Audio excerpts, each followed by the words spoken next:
A severe storm system is leaving a path of destruction pummeling the East Coast with high wind, heavy rain, and flooding.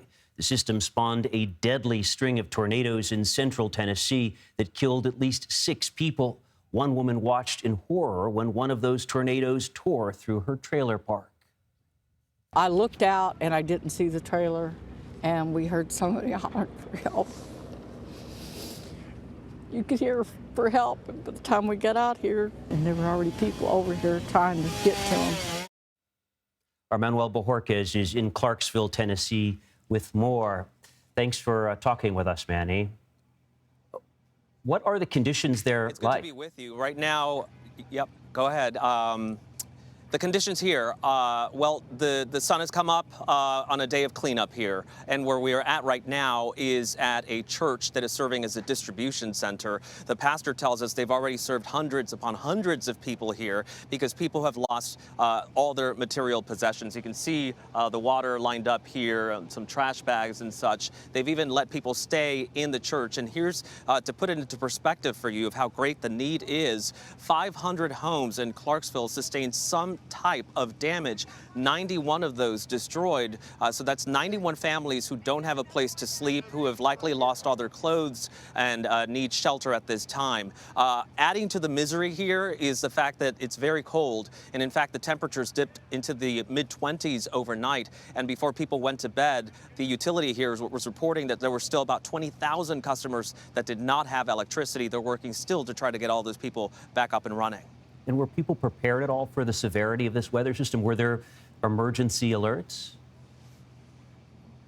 There were emergency alerts, and there was the chance in the forecast. Of course, you never expect it to happen to you. But it was interesting in one city that we went to yesterday, Hendersonville, which was also hit by a tornado. I was talking to the owner of a business there. She was just about to close up, had about 4 customers in her store. The alerts all started to go off. And she said, you know what, I'm getting a sense that this might be real. And they went into the storm shelter. That business collapsed. And so they were very grateful they heeded those warnings, because otherwise they may have not survived.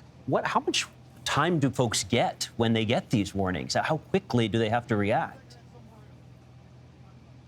Well, there's kind of a tiered system for warnings, right? First, there is a watch, giving you a sense that you should be on the lookout for what could become a warning, which is the more elevated version of that. So people had an idea that this was a possibility. But when you have a tornado coming through a mobile home park or through a subdivision, there's very little you can do at that point other than to seek shelter, which is what many families tried to do, including some of the families here that lost their lives. There was a 10-year-old boy who was killed here in Clarksville. And in Madison, Tennessee, just outside of Nashville, there's a horrific story about a mother and child who died in their trailer, and we're told that she was still holding on to her child when they were found deceased. Oh my gosh, the stories and the pictures are just devastating to look at and to hear. What are local and federal authorities doing to help those who've been impacted?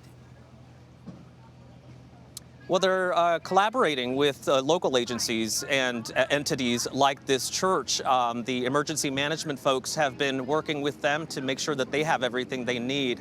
But the need is not just the immediate need of water and shelter. There will be a long-term need here as people begin to rebuild their lives.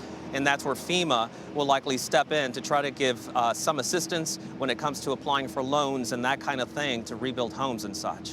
It's incredible to see that show of support coming out from local folks in those pictures right behind you there. This is December. How unusual is it for a storm like this, tornadoes like this, to come in December? It's actually not that unusual. We typically think of spring as the worst time for tornadoes, but it can happen in December. And in fact, a few years ago, there was that horrible storm in Kentucky that killed more than 20 people. So this is something that can happen this time of year, and meteorologists want to make people aware of that. Not just because it's the holidays coming up, can you let down your guard when it comes to this type of storm moving through areas like this? Oh, what a difficult time. For any time is difficult, but particularly around the holidays seems somehow even worse. Thanks so much, Manuel Bojorquez, for joining us.